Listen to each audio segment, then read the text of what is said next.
আসসালামু আলাইকুম রহমতুল্লাহি বারকাতুহু। আমি মোহাম্মদ জুলফিকার আলী। আমি আসছি সারেকান্দি উপজেলার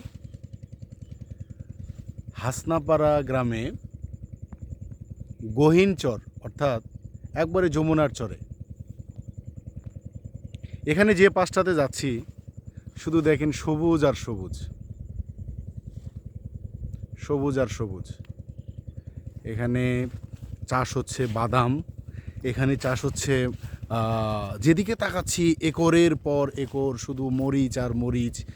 এখানে দেখা যাচ্ছে যে ফুলকপি, বাঁধাকপি, তারপরে মিষ্টি লাউ একের পর এক চাষ করে যাচ্ছে। এই যে দেখেন মিষ্টি লাউয়ের গাছ।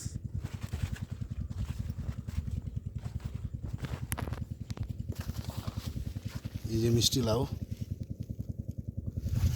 আমি কি বলবো, খুবই অভিভূত যে এই চরের ভিতরে কাজ করার যে মজাটা, যে একটা অভিজ্ঞতা, সত্যি অসাধারণ অসাধারণ। Thank you.